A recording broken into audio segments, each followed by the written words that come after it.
All right, before we begin, some housekeeping. Well, welcome again, everyone. So we've implemented a new policy regarding note takers. So I know some of you have probably used note takers before, or may have had some note takers in the meeting before.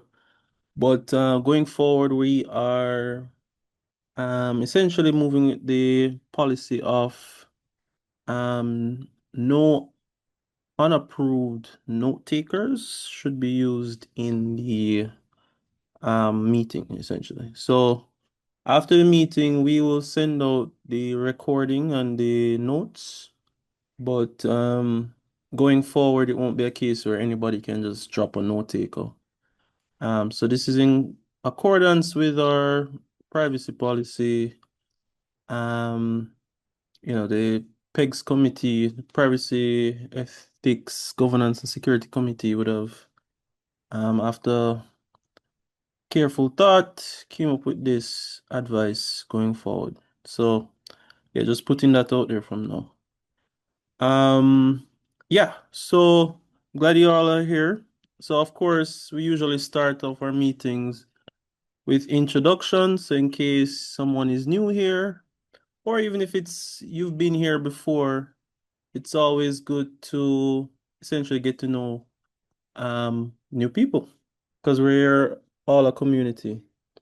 So, is anybody can start off? Just tell us your name, why you decided to join the community. Yeah. Well, I'm Anthony Brown. I was the guest speaker at the last meeting. And before I found out about your organization, I was very discouraged about what was happening in the AI space. I'm very excited that you have an ethics committee and that you're leading the charge, and glad to be on board. I want to mention one thing. I don't know if we'll touch on it, but I found out about the decision about the Cuban doctors, and it tells me that the Americans are putting a lot of pressure on us. And I'm wondering if they're also going to put a pressure on us around AI guardrails like they did to Anthropic. Yeah, that's a good point. And that's definitely something we'll actually have a discussion section after one of our presentations. So that will probably come up actually.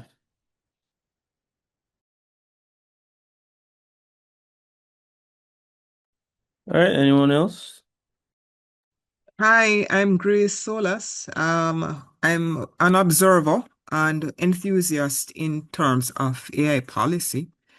Yeah, so that's my interest. My background is actually consulting, project management, and accounting. So, and I was very heartened when I was aware of this group, and big up to Matthew and the team for pulling this organization together. I joined maybe a year into it. All right.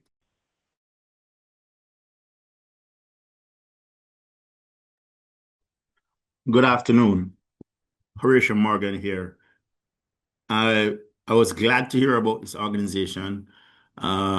Studying AI, when I started, I tried to figure out what was happening in Jamaica. Couldn't get any information, right? Started writing in the paper, still didn't get any information.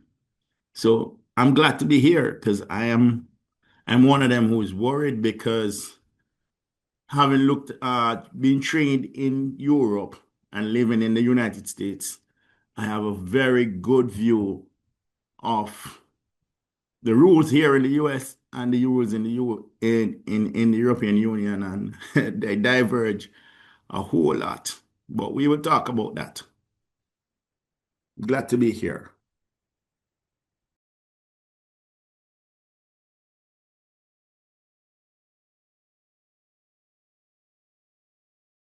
All right, thanks, Rachel. All right, good night, everyone. I'm Cleon, project manager. I joined this organization late last year. I have to say I love it. My job field involves a lot of automation. So being an AI enthusiast, I have to take a lot of things into consideration with AI. But yeah, as I stated, AI enthusiast, the main reason why I joined this group. Hi, good night, everyone. Name is Kazwin Minto. I work with AI on a day-to-day basis based on the company I work with, and enthusiastic about the concept.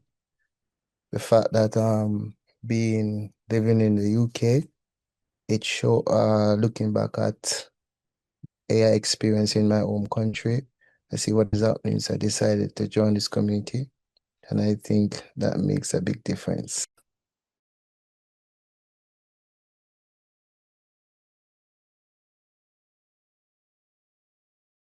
Good night, everyone. So I'm Sukina Powell, and I joined the JAIA because I didn't just want to sit on the outside and look at what was happening in AI on the island and regionally, but also be a part of shaping our use, or particularly our safe use of AI. All right, thanks. Anyone else? Hi, good night. My name is Crystal Evans. I just found out about this committee maybe 2 or so months ago, and I'm just interested in um, hearing what it's about and so forth, and see how I can contribute to it. I work a lot with technology, automation, augmented intelligence. I have an interest in robotics and computational science, algorithms, quantum, etc., etc. Just kind of is in line with that.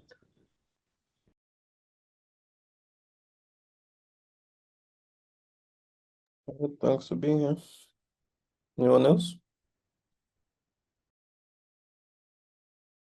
For sure, I'll go next. Hi all. My name is Andrew Anderson. I am mainly in cybersecurity, digital forensics and incident response. I joined probably about 2 weeks now, so I'm pretty young. Thank you all. And for the most part, I've worked with, when it comes on to how attacks are perpetrated using AI solutions, that's generally what I'm interested in, and seeing how I could defend, and learning more about how protecting data protection or general data from being passed on to AI components and so on. So that's my background and interest.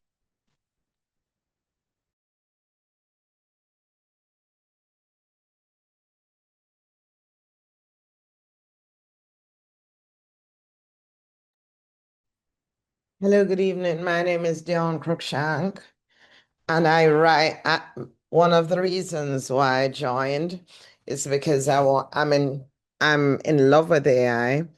I write extensively on it, the ethical component, and I just wanted to be part of this organization and contribute in any way that I can to the success of the development of AI within our jurisdiction and outside, and just to help to learn and get to meet people who has the same passion that I do for AI.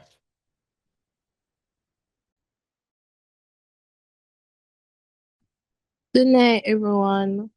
My name is Lisa Simone Taylor, and I'm a student at the University of Technology, Jamaica.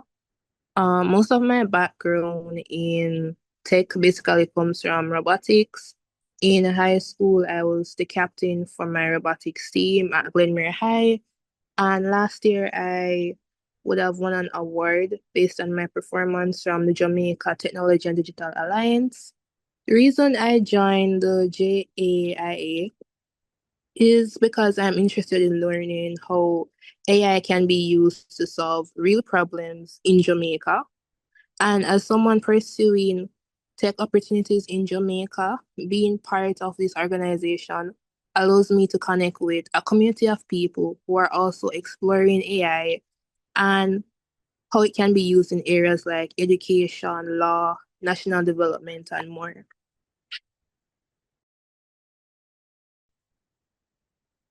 Going once, going twice. All right. All right. So welcome again, everyone. It's always a pleasure to have you guys here. So today we have a very interesting meeting. So before we get to that though, so we're gonna have a presentation from one of our members, Horatio Morgan. But before we get to that, just some housekeeping, some announcements really. So some good news. So the Jamaica Artificial Intelligence Association is now officially a part of the National AI Task Force.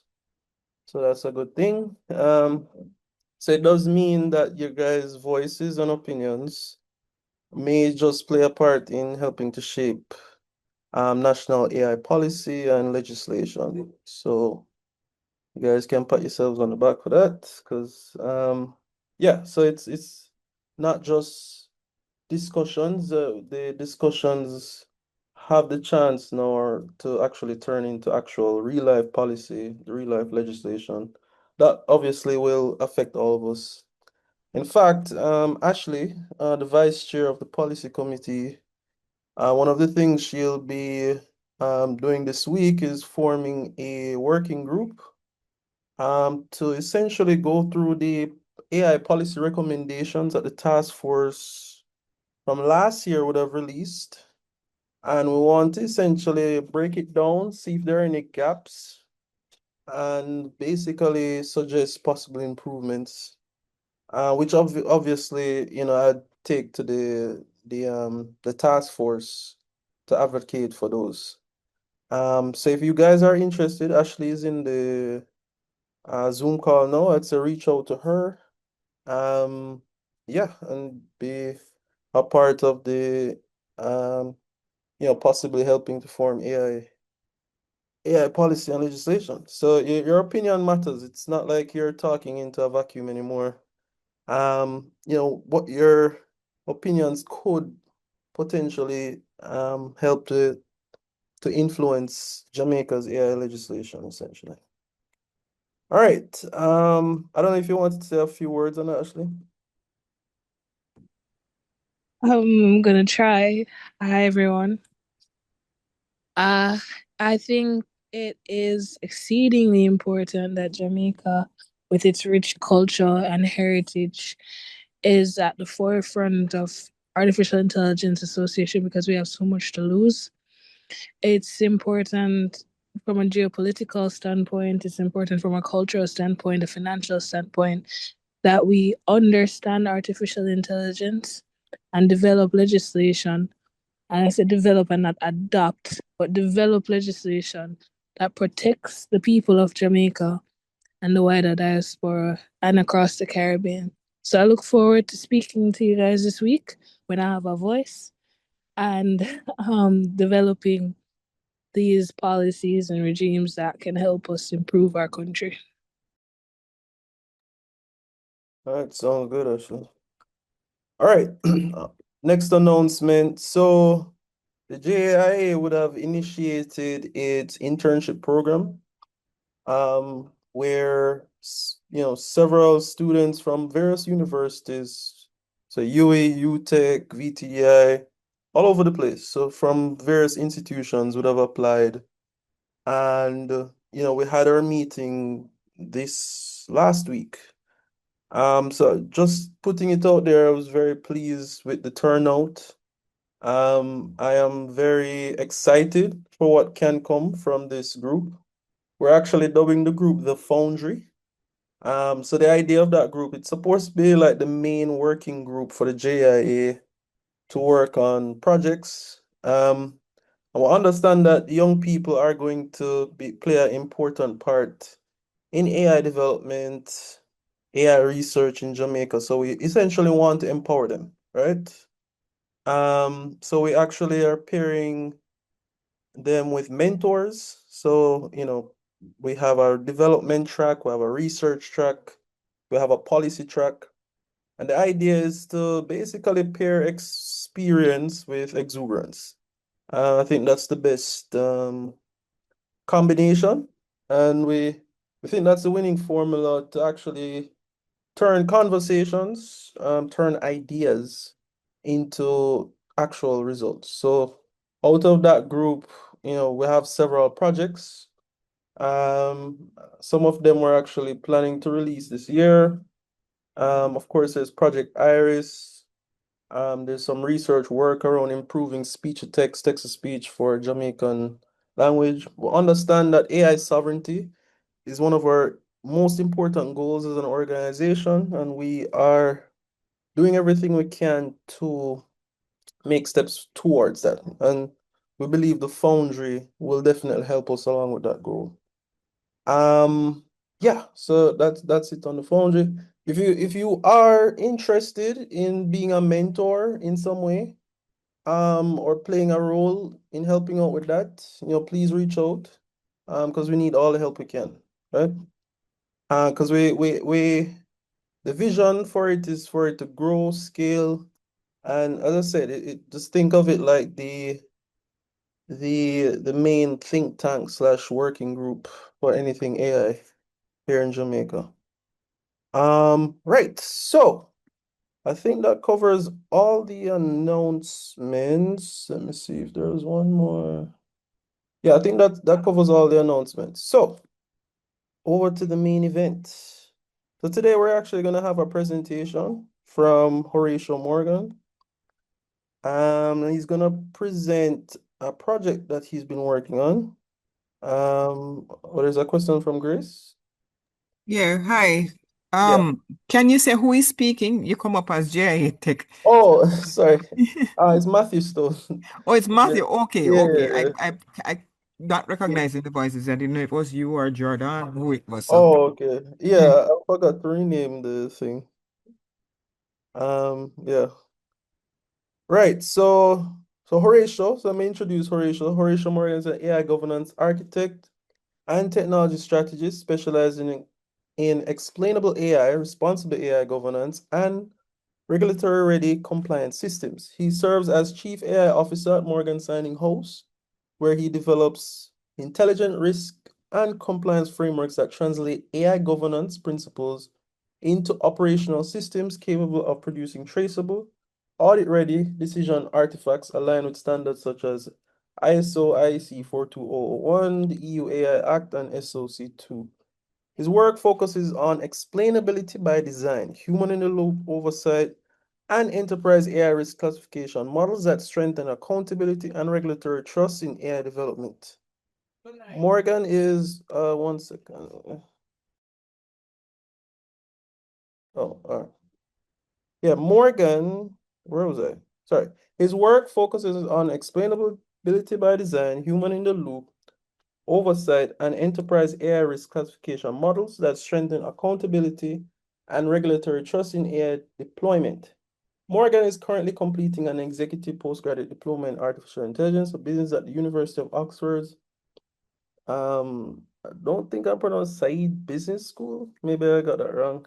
He previously served with the Supreme Court of Jamaica, the Ministry of Foreign Affairs, and the University Council of Jamaica, and is a recipient of the Government of Jamaica's Management Analyst Award, the Duke of Edinburgh / Commonwealth Study Conferences 2017 Leadership Award. He also serves on the Privacy Ethics and Governance Committee of the Jamaica Artificial Intelligence Association and is a regular contributor to the Jamaican Observer.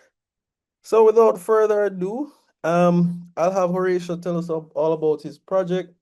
I think it's gonna be very important. So I won't take up any more time. I'll just hand it over to Horatio. Horatio? Good afternoon, everyone. I'm Horatio Morgan. I'm glad to be here. Glad to be a part of Jamaica. I've been away for a while. Let me start sharing my screen. Let me tell you about the genesis of this project. Well, the genesis of me getting involved with AI started about a year and a half, nearly 2 years ago, when Oxford reached out to me. 1 minute, trying to start the slide. Perfect. When Oxford reached out to me, asking me to become a part of their AI program. Are you seeing my screen now? Yes. Perfect. When Oxford asked me to become a part of their program, so I literally got in without knowing that I was getting in. Okay. Can't use it anymore.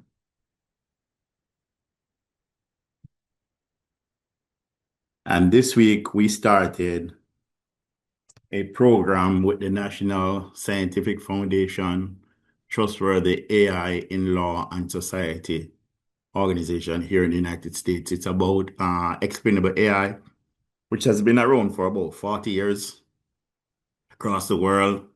They're using it to try and explain the black box effect of AI. But when I was in class, I realized that no one really put much effort into it or understood it. And I started working on it, and I was asked to build something to look at a law in Florida. So that's where this thing started about a year ago, just looking at the laws in Florida and seeing what happened. Out of it, I developed a framework, was invited to Hong Kong by the University of Oxford and University of Hong Kong to present. And this is the project now. Essentially, we'll be looking at governance. Like, for instance, today, I asked someone who had a system. He said, I have my system for 10 years now. I don't really care about certification or anything. My system is working perfectly. And I know that at some point coming up, this is going to be an issue. So this project could be very, very important. And it's the National Scientific Frontiers Governance Infrastructure project, and as artificial intelligence is rapidly moving from experimentation into critical infrastructure across finance, healthcare, public services, and digital governance, a lot of persons are just looking at the use of AI. They are not looking about security. They are not looking about ethics. The three main areas: transparency, accountability, and traceability. And therefore, this project seeks to address that, how to govern it responsibly and safely. And I'll briefly demonstrate the governance capability being developed alongside the NIST research, who will be supporting me in this project. So I've invited JAIA along as an international organization, but I want to get them along because I want to get them involved as an entrance into the Jamaica market. Okay, so most AI governance today exists in policy frameworks or review boards, but AI system operates continuously inside software environments.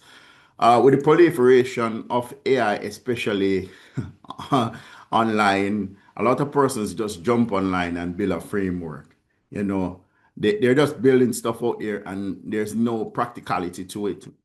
There's no footing to it. They're just building theoretical frameworks, and this creates a gap. Governance cannot directly touch the system itself, so they're just getting documents stating that the system is they're able to govern the system. But the question we must answer is, how do we move governance from policy documents into operational infrastructure? And where they are in Europe right now, they have pretty much moved into infrastructure, hardened governance infrastructure to deal with the safety and ethical concerns regarding AI. In the US, they are not so much that way. They are looking at productizing AI, but in Europe, with the EU AI Act, they're really looking at bringing safety to the table. That's why when I spoke earlier, I said there's a huge difference between EU and the United States. I recently wrote a book regarding ISO 4201 and EU, and now this project is in conjunction with the US. So this is focusing on the US aspect. In some ways, Jamaica will have to decide which way they're going, whether it be EU or the United States, and that political question is going to be very important. So, what will this achieve? What will this project achieve? And the latest in frontier system development that is really taking place in Europe is right now, it has something to do called gated propagation, telemetry, itemized guardrails, you know. In layman terms, what that would mean to you guys is how stable is the system? How stable is the system?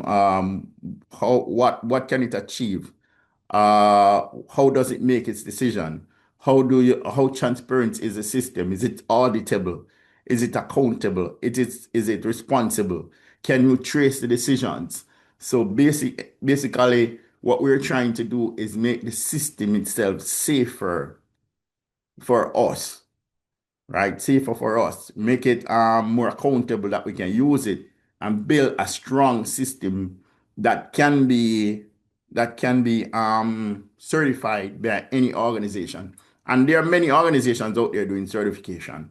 You have the ISO 42001, you have the 27001.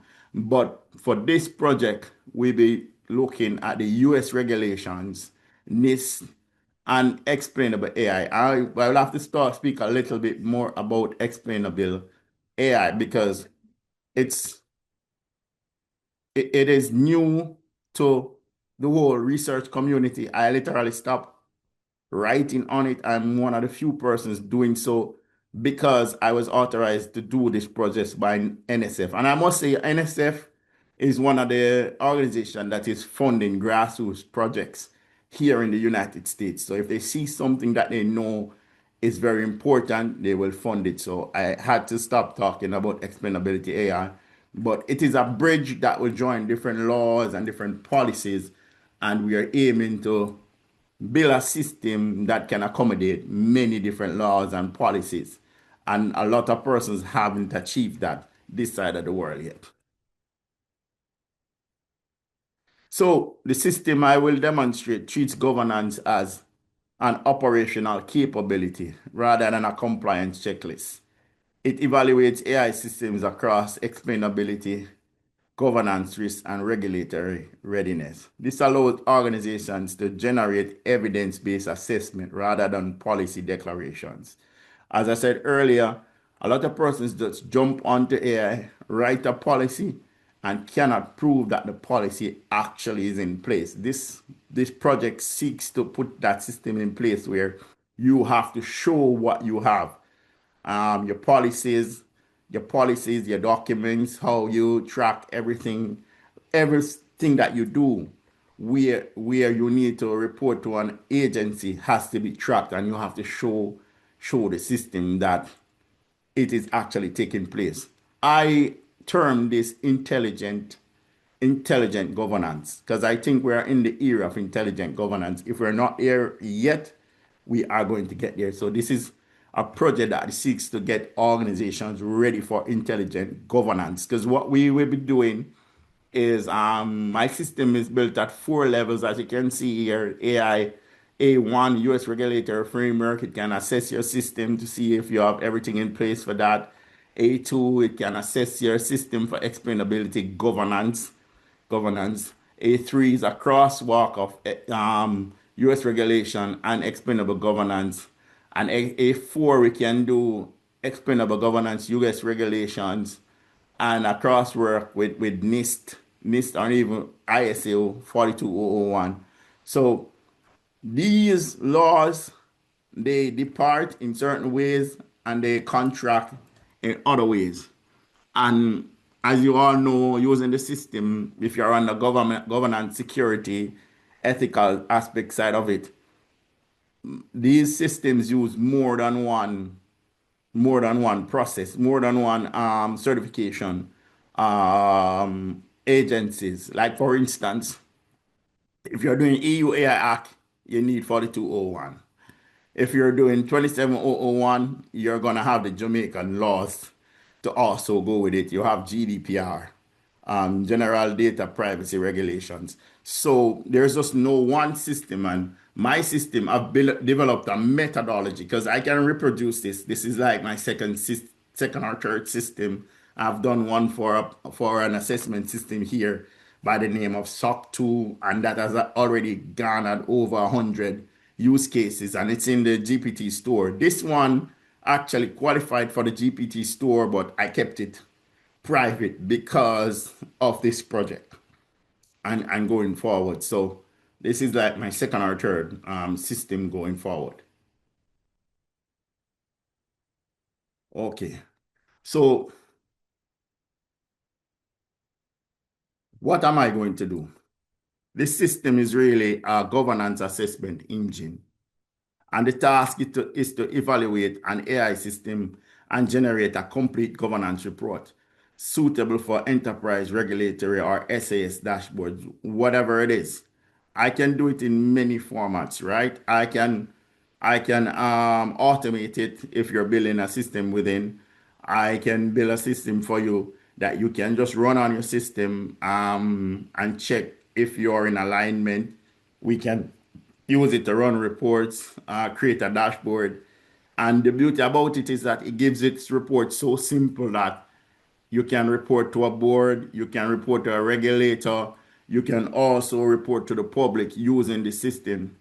I went to the lens of also having someone, an AI auditor, audit the system for me. And it is in regulation, it's in line with regulations out there. So it uses the following framework, and these are the foundation that the explainable AI framework is built on. Bias and drift monitoring, right? It deals with bias and drift monitoring. And this has to do with the data, how the resilience, and how the system is made up. Explainability and transparency, how decisions are made. Governance oversight, your policies, how they are implemented, who has authority, where the authority stops, what do you track. It also has human decision authority. Human decision authority is really a step up to human in the loop, where it looks at how your decisions interact with the system, not just saying, hey, I make a decision and it follows through. It shows you how to interact, interloop your decisions with the decisions of the system not being able to go through certain pathways without actually getting a response from an authoritative person in charge of the different areas of the system. It has to do with transparency and reporting, how you report, what you report, when you report according to regulation, and it's audit ready, meaning that, say for instance, a ISO 42001 individual comes to audit, it is audit ready, meaning that it can satisfy all the audits that's related to it.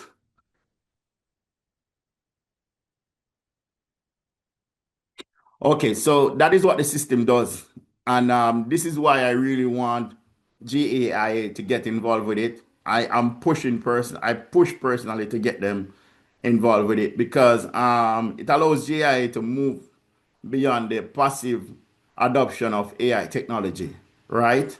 Instead, with this technology, because it will be sponsored and pushed by the National Scientific Foundation of the United States, it can allow JIA to shape AI laws in Jamaica and across the Caribbean. And it creates opportunities in policy leadership, digital governance, innovation, and regional influence across the Caribbean.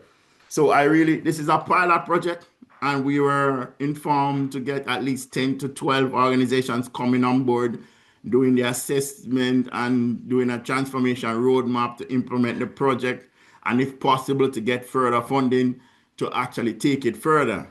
But I want JIA to be a part of this so that Jamaica can get on board with what we're doing. And as I said, the significance of this project is that if you read, there are very few organizations out there doing explainable AI. I actually wrote a paper on explainability by design.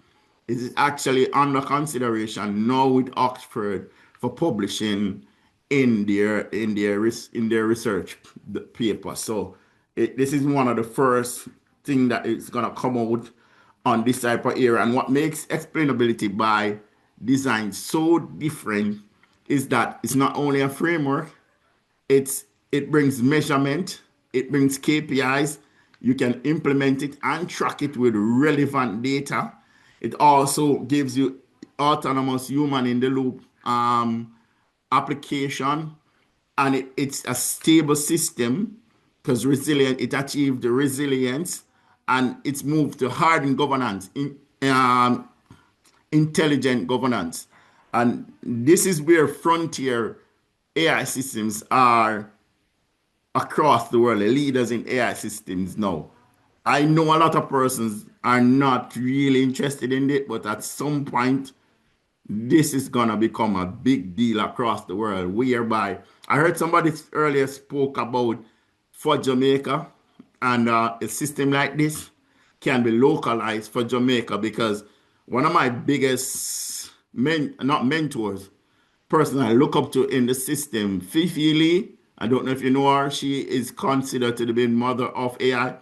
And she spoke about it, saying that AI itself has to be governed in different places by the local population because they're the ones who know what you're feeling and to bring their experiences to the AI world. So Jamaica has to develop a system that is specific for Jamaica and it captures your experiences. And a system like this will be able to give you that opportunity since it has to do with methodology as well as training as well as architecture. So that is what I'm bringing to the table with this project. So the goal is simple for me, not only to adopt AI, but to help shape how AI is governed responsibly. With the right partnership, I do believe that Jamaica can become a regional gateway for trustworthy AI development. Okay. And I want to give you a snapshot of what the system can do in a quick illustration. Okay. So bear with me while I pull up my AI system, and already have a preset prompt, give you an idea.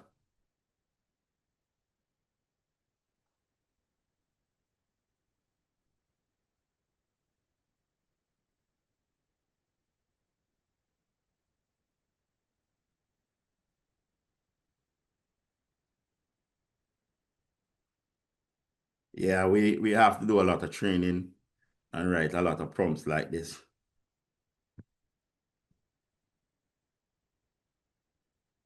Okay. All right, so let me pull up my AI system now. Let's see. Okay, 1 minute.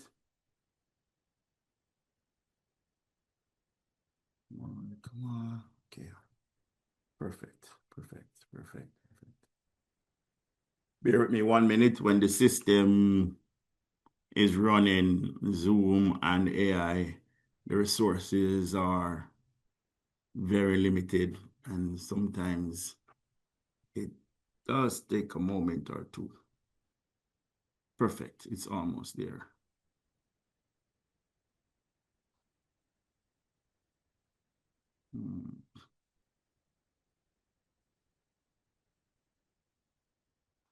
Okay, perfect. Let me get to, can you tell me if you're seeing my screen? What are you seeing on my screen? We're seeing the GPT. Yeah, I'm Okay. seeing it. Okay, let me run it. So this is a system that I've built. And it can be localized to any organization or any other system as a brain in that system to monitor your governance pathway, your cybersecurity, what's happening in terms of risk management and so forth. Perfect.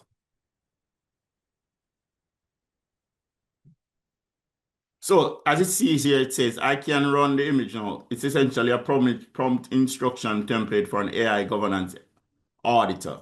So I'm running a simulation for an AI auditor governance.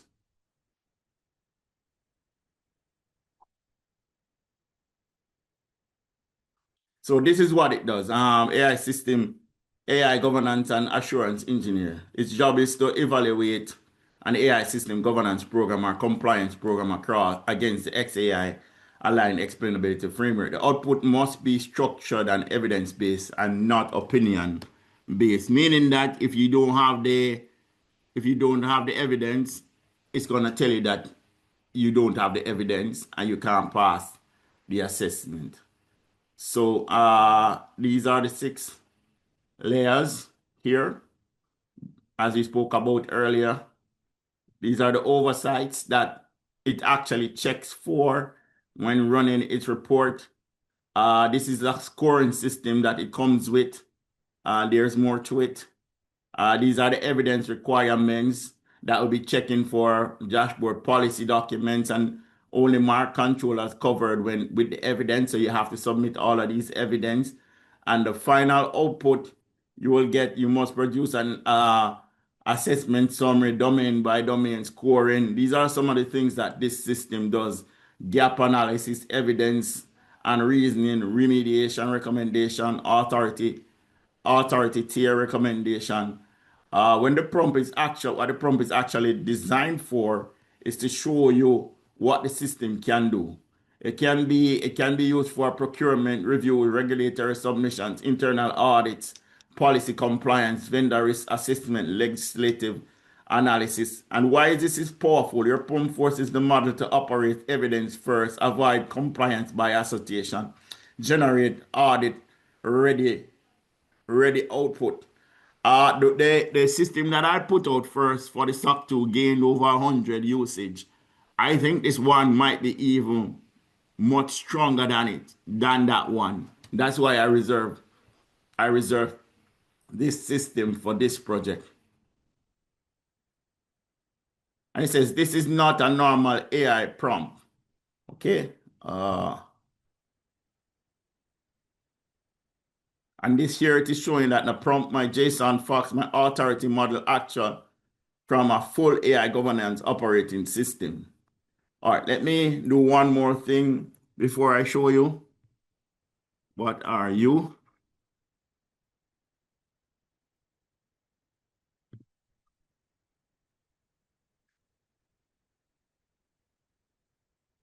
So this is what we be assessing the organizations for and helping them to create a transformation roadmap.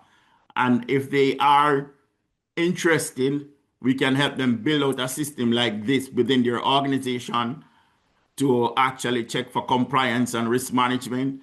I've already written a manual for this system, which we're giving to organizations if they sign up for further, if they sign up to further implement the system after the roadmap is given. But as a member of the JAIA, I'll be working with them post assessment to see how best we can get a system like this up and running as a gateway for Jamaica.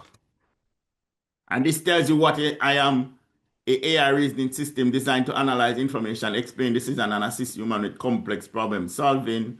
What I do, I help analyze. I can act as an AI governance assessor. And of course, you see, I am not a human, so we have the human in the loop aspect in it.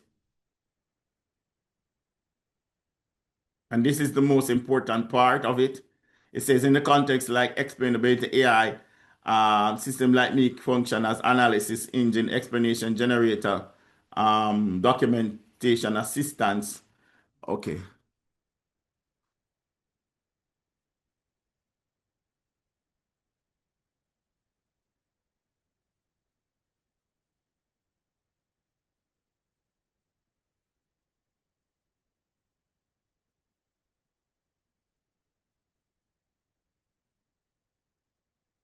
This is the last thing that I'll do.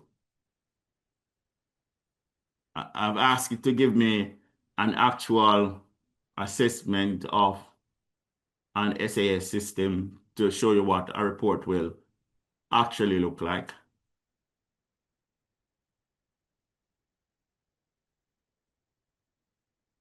It does take a lot of resources when you're doing Zoom and you're actually trying to run an AI system on top of Zoom with your program. Anyway, I can send you an example of this, but this is what the system is all about. It can assess your organization. It can tell you where you are going wrong. It can tell you what you need to put in place. It can be automated because it can automate it to run reports for you depending on what your schedule is like.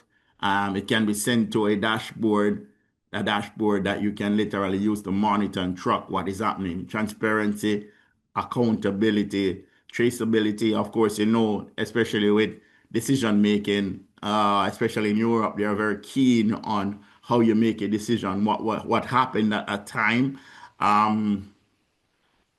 If it is if you can show what happened at the time in terms of reproducible, especially when you have incidents like cybersecurity incidents or whatever, you should be able to cover all these three areas in your report when the regulators come. And this is the future of AI in terms of AI governance, intelligent AI governance. And I'm hoping to be a part of the process going forward for Jamaica through JAIA. And I think that's the end of my presentation because my system is not responding now. All right. All right. Thanks, Horatio. Good presentation. I'm guessing some of you may have questions, Horatio, so feel free. I think Grace, your hand is up. Yes, Grace. Yeah, pretty impressive, Horatio. Really like what you're doing there. Question for you. A lot of the narrative that is in the response, how much of that did you actually have to write? You know, and how much of it did the system actually generate itself? I hope I'm not asking. I hope I'm asking the question clearly. Let me rephrase it because No, man, I think I understand what you're asking. yeah, okay, go ahead then. All right, so I had to write, this is like a rack system. I don't know if you understand what a rack system is, where you write the programs Yes. and it follow the programs. So how I set up my system is I do it iteratively. I build from the explainable AI. So a lot of what is happening here is really running from the research that I have done prior and that the system is programmed to operate on. It's like the brains of the system. So therefore, I don't have to program this into the system anymore. All I have to do is to ask the question and it responds. One of the things that you wanted to get to address is hallucination. And this system does that by its design in terms of building like a rack system where it has to go for the information to do the assessment without any consideration. And that's how it's built. It's built as an auditor to audit only what it finds based on what it's programmed to do. I would say it's about 90% 90% accurate, 95% accurate in terms of explainability. And right now, I don't have to do anything. In terms of resilience, it was developed through stress testing. I don't know if your stress testing is where you look at how the model decays and comes back together. And due to the development of guardrails And guardrails, there's different types of guardrails that are out there. One is the normal instruction that you give it to say, hey, don't do this, don't do that, or do that. But then a lot of persons don't also understand that just by what you train your model on, those are guardrails, right? Those are guardrails. And if your thing is built, your system is built from foundation to be specific, I built this thing specifically to be an auditor, that the guardrails are always being built, and it's built through different levels. It has 5 levels. This system is built on 5 levels. It also is built on failure modes. So it takes into consider what affects the system to fail. So simple answer to your question is no, I don't. That's why I wanted to do this other test. It finally came up where to show you that I would just enter one question and it will answer everything and give you that report. Okay, so it constructs the answer. That's kind of what I was getting at in terms of just the natural, the plain English. To Yeah. what extent it actually constructs, does the sentence construction. Yes. That's really what I was getting at. Yeah. Yes, it does. Thank you. All right. Anyone else? I see you mentioned about hallucination, and you said that the system provides or has constructs that deters hallucination. But how do you train this information, or how is this models being trained? Also, additional to that, um, how much of this is a automation? Okay, to deter if I utilize this system in the sense of, do I need to then go and document, or will this generate a document which will be a checklist and I need to follow this checklist, or will this be an automation process that will check my system, see if I'm compliant within these stuff, provide feedback, provide, as you mentioned, I heard you mention dashboard.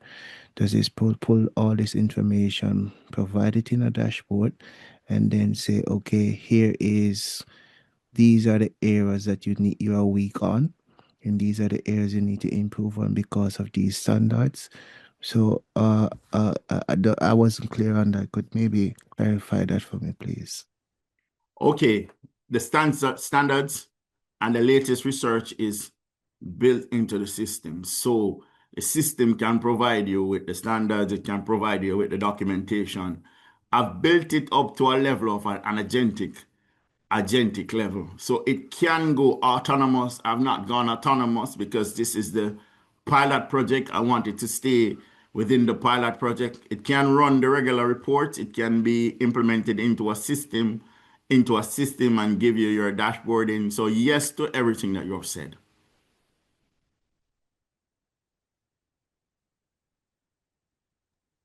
All right. Probably have time for one more question. Anybody else? No? Okay. I have a question. Oh, okay. And it actually relates to something that just happened in Canada. I don't know if you're all aware of it. Is everybody aware of the mass murder that took place in Canada? Because OpenIA did not report someone who was a threat to the authorities. Is everybody aware of that? I give you a joke, Anne. You've been on LinkedIn. OpenAI has one of the weakest systems out there. Mm-hmm. Yeah. This is built on OpenAI, but I literally had to build up my guardrails. Literally had to build up my guardrails using my rack system. So yes, OpenAI is not that good. Somebody, it was a woman, a young lady, got on OpenAI, ChatGPT, and she was talking about doing harm to others, harm to self, etc. And they were so concerned that they banned her from the platform. Well, she went back and made another account. And the employees begged the executives of OpenAI to report it to the RCMP, the Royal Canadian Mounted Police. They refused, and she murdered 8 people, including 6 children. So the executives of OpenAI were summoned to Canada to give account, to be accountable. No apology, no nothing. Nothing. Only thing I can say in answering that question, and I'm a Christian, and I think a part of my duty, that's why I picked up on ethics and responsible AI and trustworthiness, is that if you are building a system, my advice is this governance issue is very important. You have to build up your governance so that it detracts against some of those things, or it helps to protect your staff against some of these things. Because some of these organizations like OpenAI, they are not great at doing that. And as I say, I did a report. I have to share that report to you. And this is why explainability AI is really excellent, because it's a mechanism for leadership to really connect with the people, to report their findings of their day-to-day outcomes, assessment of the system in a way that the regular public can understand it, instead of the highfalutin commentaries. I spoke about telemetry and gated propagation and all of that. No. Explainable AI will bring that information to the people in a very easy and understandable manner. I did some presentation on that too on LinkedIn, in terms of speaking about the different layers of explainability and how it can bring AI, the black box effect, to individuals, that they can really and truly understand what is going on. And I have now taken that step to make it to infuse it into the architecture of the system, so that it is better able to tell us what is happening within the system. And saying that to say that organizations will have to take this AI, this risk, this trustworthiness, this responsibility into their hands to a certain level, and build up their systems. And RAGs, I know a lot of persons are running to agentic systems and they don't understand it. Because I built my system iteratively from from a GPT to an agent, and I built it over time to where it's at now. And I think that is one of the strongest architecture in terms of building in guardian rails, building in responsibility within the system. A lot of persons are running to agentic and they don't understand it. They haven't even had the base.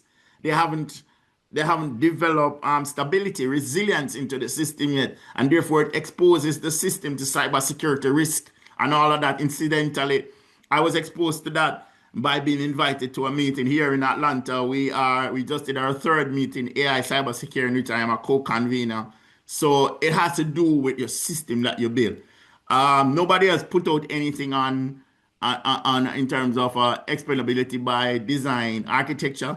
I'm hoping that my paper comes out. It should be out by May, June, and I can talk about it, especially after this project or later down into this project, where I can show that, hey, this thing is realistic and it can make a difference in your organization.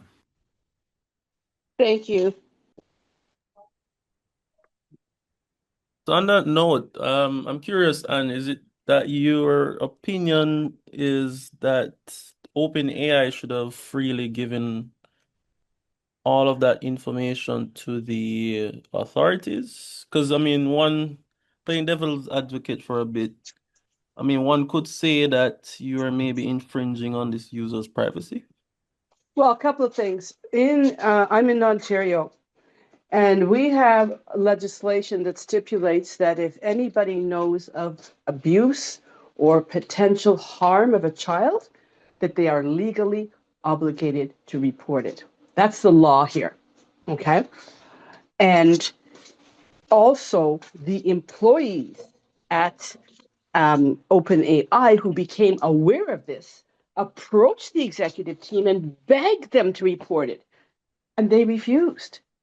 So certainly, if someone is posting, whether it's on Facebook or wherever that they want to kill people and harm people and so on, especially minors, I do believe the platform has an obligation to report it. Okay. Yeah, I definitely agree when it comes to minors for sure. Yeah, I think it's a tricky road. Because I mean, for cases like that, extreme cases like that, definitely. But it's I mean, people are more and more kind of seeing these AI systems as sort of confidants. And it kind of runs into a scenario where, if whatever you're saying to these systems, like somebody is possibly just, looking at everything you're telling it. Like, let's say, for example, you're asking a legal question and maybe you're in some legal trouble. Who's to say someone at OpenAI, possibly tip off the authorities, give them an unfair advantage where there would not have been otherwise. So, Yeah, it there's does definitely a start an need interesting for debate. yeah, and there definitely is a need for privacy, but when it comes to somebody Hmm. speaking about harming themselves or harming others, because there have been some suicides, I'm sure you've heard about it, Yeah, yeah. happened in the United States. There definitely, I believe, is a legal and, well, there is a legal and a moral obligation to report it. So Hmm. I know that Sam Altman has been also summoned to Ottawa, but they Hmm. they sent two people, and one of them was supposed to be the head of their security, and they specifically asked him, "What do you have to say to the families of the victims?" And he just Hmm. looked them in the face and him never even bothered to answer. Well, it's unfortunate. Yeah, it's definitely unfortunate. Yeah, it definitely shows that um a lot of these systems need more guardrails and better governance, as Horatio would have mentioned. If I I mean, may, it could be put in the terms of service, Right, yeah. that if there's any evidence of harm to yourself or Mm-hmm. harm to someone else, we are obligated by law to report it. Report. That could be put Yeah. right in the terms of service, whether people read it or not. Yeah, Uh, yeah, that's and let me drop OpenAI's terms of service that I did an assessment, and you'll see what I'm talking about. I'm gonna pull it and drop it in the chat now, if I can find. if I could yeah. comment on it as well, to the Mhm. point that Anne is making about what the general legislation speaks to. It may not be AI specific, but once there is something that poses a threat to a child, Mm-hmm. there are laws that protect against that. We also have similar laws here in Jamaica, to my understanding. They may not be fully robust in the AI space, but certainly there are cyber laws that speak, and general laws about protecting children that Yeah. speak to matters like these. But to the other point, though, Matthew, about the privacy Mm-hmm. thing, I know that, for example, Mm-hmm.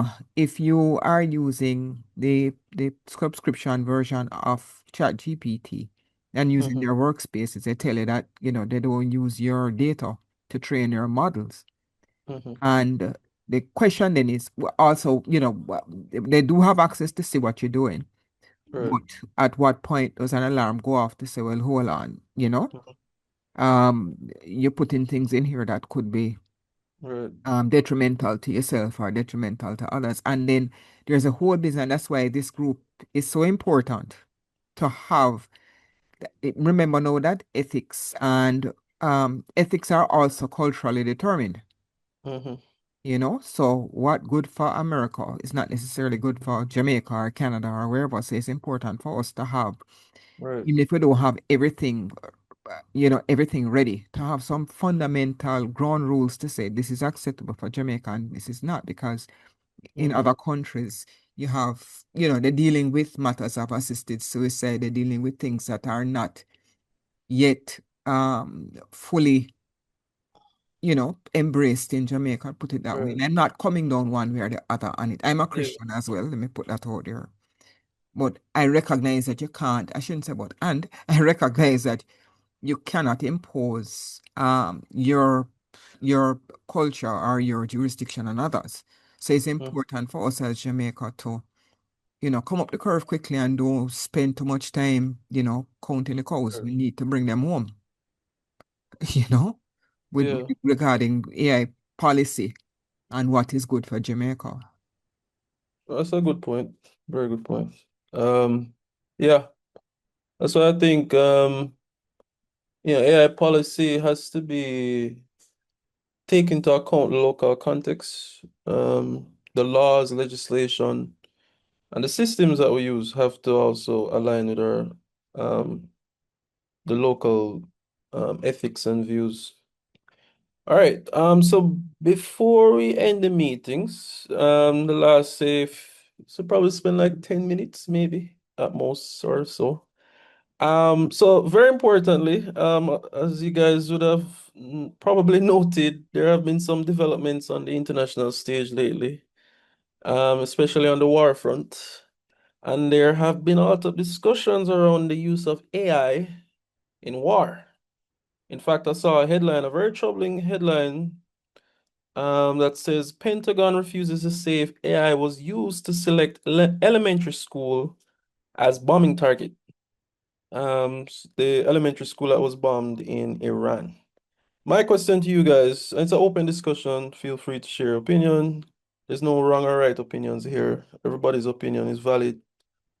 Should AI be used in war? And if so, to what extent? Yeah. Might I jump in? Sure. Purely from the standpoint of building these things, everything that you teach these things stays with it. And I think you're teaching it to war.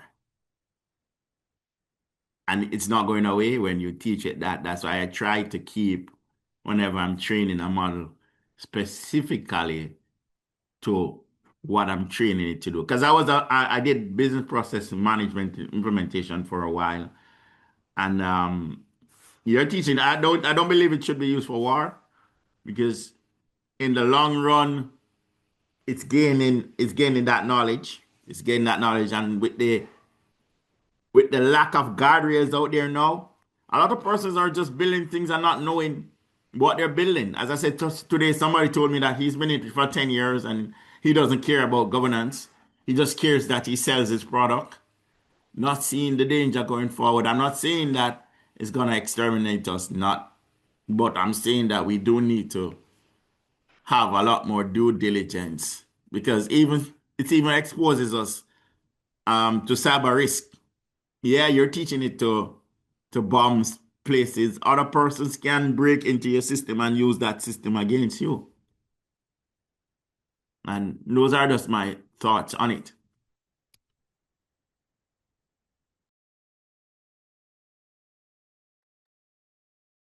I think remember that drone technology by itself would fall in the category of AI as well. So my thinking is that when for open discussion like that to talk about whether you should use it or not use it, yeah, it's already there, you know. I think though that narrowing down to say whether you're going to use it for decision making in terms of targets and interpreting something so that you go ahead and make a decision is the human in the loop would still be quite relevant. Where's conscience? Where is all of that? I mean, there's a meme or a joke about somebody posted something on Instagram to say that they wouldn't hit KFC in Jamaica because because of what that means. But the point I'm making is how that played out was really a human making the decision about what to eat and what not to eat.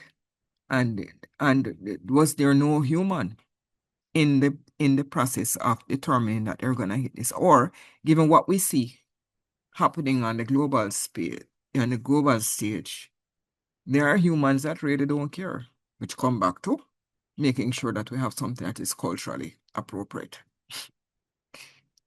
Because I believe that it's really humans who don't care. I don't think it's really a blame AI or oops, it hallucinated and thought the school was a target. You know, that's my rambling thought. If I may add something, I get what everyone is saying, and I agree with most of what we were saying.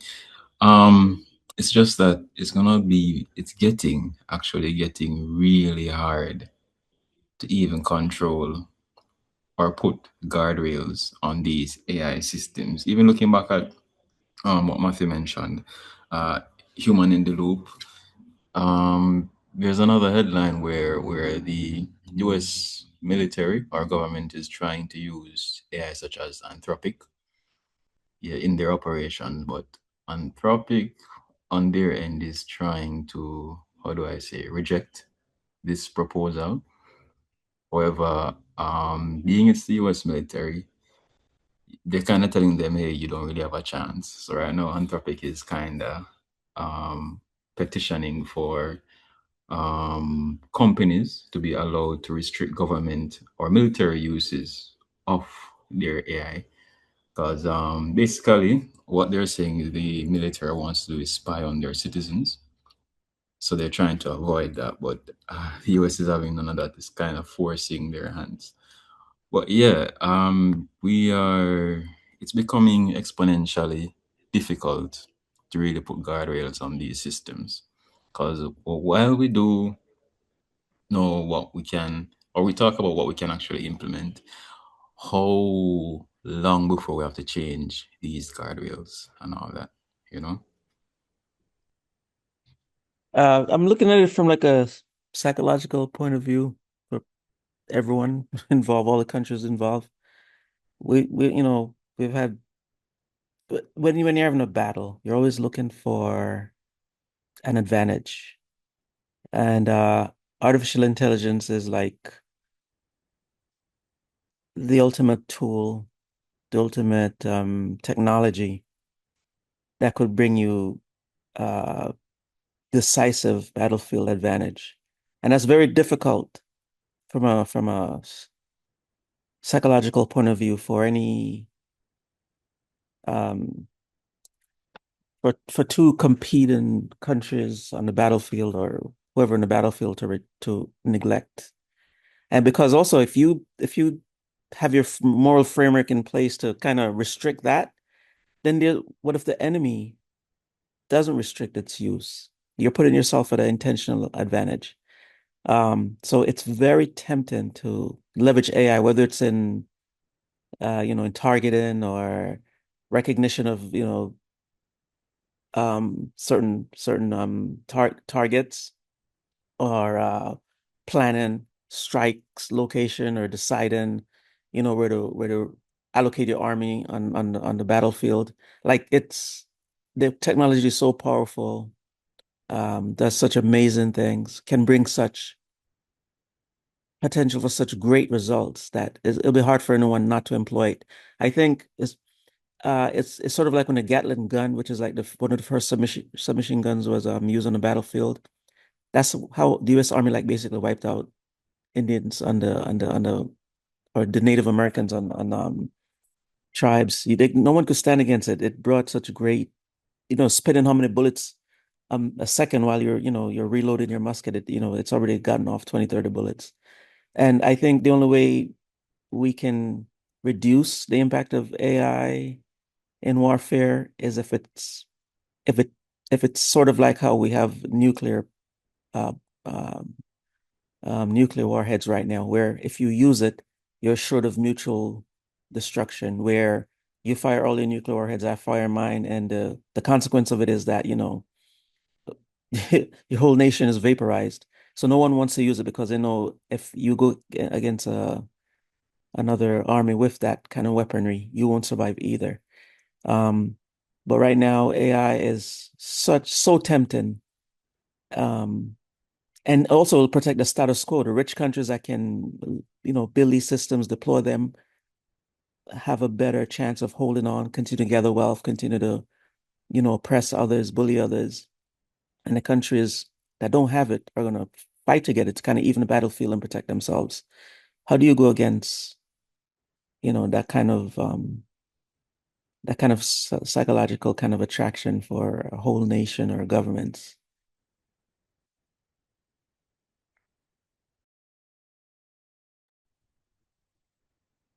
Yeah, I like how you kind of drew the similarity between that, what's happening with AI and, nuclear warfare. To be honest, I think you really need to view it the same way. I don't think people realize, if these systems are to get to its true potential, um, what the potential implications of that may look like, for a world, especially if you don't have stringent guardrails and the people employing these systems don't have the right moral fiber. Um, and as we've seen, even if your country has the right moral fiber, due to economic pressures, they can basically force you to abandon all your, ethical guidelines or principles. So, I mean, what's stopping the US of A telling us, hey, we need to have you use, or we need your data, for example, to help use AI to um, set up some sort of blockade or do something that the country may feel is morally um, abhorrent. Um, but you do raise a good point about it's warfare. You're always looking for advantages. You may not choose to use it, but what's stopping Russia or China or whoever the enemy may be from using it? That's just basically giving yourself a deliberate handicap. Yeah, any other Okay. points? Matthew, Yeah, before you now leave, that's one of the arguments that's been used. Like, what if the enemy uses it? But in this case, Mm-hmm. it wasn't defense. The United States did an attack, an attack. They were not under attack in any way. And they apparently used AI to help plan it. And the concern now, when I see what's happening with the Cuban doctors, look at the pressure the Americans put on Jamaica not to deal with the Cuban doctors. How do we know they're not going to put pressure on us to abandon any ethical use of AI like they did to Anthropic? It's really quite disturbing. And when the Americans helped us right away with Hurricane Melissa, I was happy with that. But then I thought, what are they going to expect in return? Now we're beginning to see it. mind if I cut in? And my apologies. And whoever else want to look at it, I dropped the Open AI Service Agreement Assessment. I pretty much use my system to do it back when I earlier before the system was well advanced, and you will see that OpenAI is really not that good. So I drop that link in the chat if you want to read up more on it. For me, AI is in everything.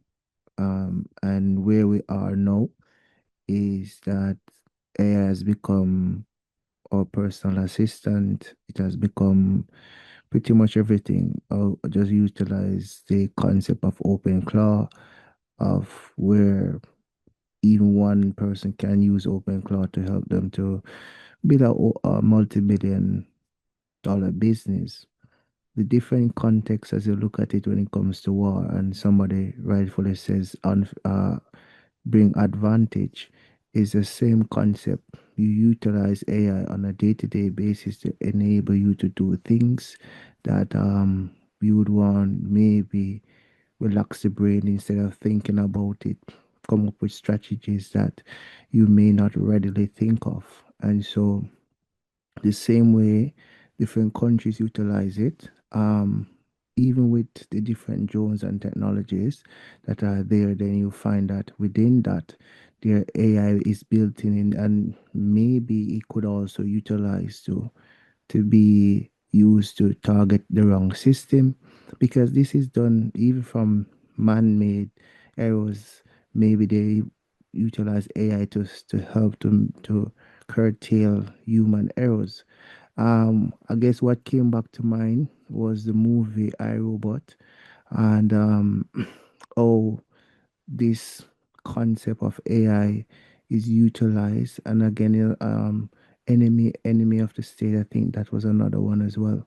So the reality is that AI is there to, we says is to help us, but then it provides also an unfair advantage to those who may not have the capabilities to utilize Anthropic or to utilize OpenAI or to utilize different AI within their region, while countries that are more advanced with the technology has that they had the unfair advantage that may provide that response to provide that attack on their systems. So while AI provides vulnerabilities in any system, it also provides a level of advantage, which we can say at some point can be exploited, at some point can be utilized to cause havoc. Let's look at a simple phishing. Now people use um, different contexts to build phishing, because you have spam GPT that they utilize to create spams emails, to create phishing emails, while we use chat GPT for our day-to-day tasks. An attacker use it for a different context. Somebody will utilize OpenClaw with Kali to do attack or to attack systems. So where AI is at this point is that it provides unfair advantage, as well as provides, as uh, Horatio mentioned earlier, about guardrails. While there are guardrails in place, there's always capabilities for these AI still be exploited. Again, we still have to try to see how best we can secure it, but within the context of it, I guess you still have the potential for this to be exploited and to be utilized and weaponized at any point. I guess that's my understanding on this.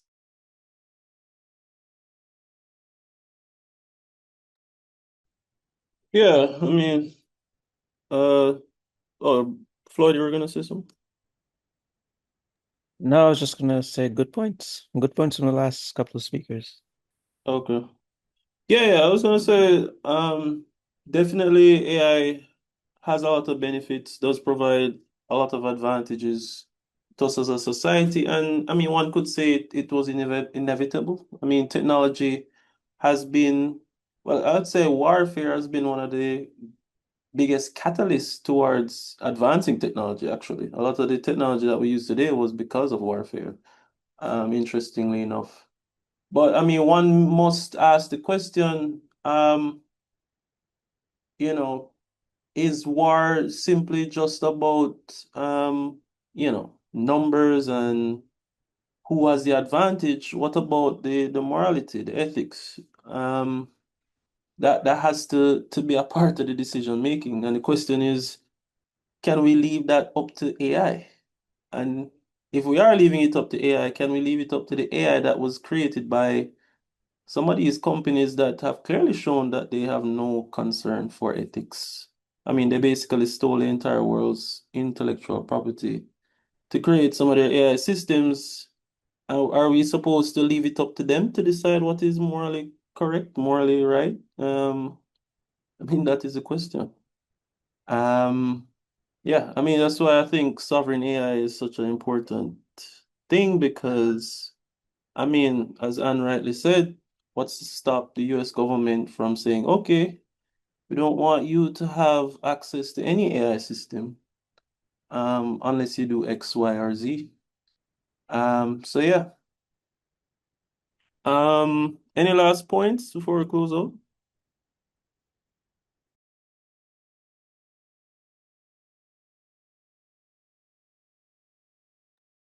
All right. So thanks everyone for coming. It was a great discussion. Just a quick announcement. We'll be starting back up our AI master classes. So just look out for that announcement. So if you're a supporting member, those master classes are free. Otherwise there's a small fee. Yeah, so look out for the master class. It's a good opportunity to advance your knowledge in several different areas. So the people leading these master classes would have used AI in whichever field they are experts in, and they have practical results of it actually helping them, some even making money with AI. So just look out for that. But yeah, thanks everyone for coming. Thanks for all the great discussions, and thanks Horatio for telling us about your project. We definitely look forward to seeing great things from it. All right, bye guys. Okay. Good night. Good night, all.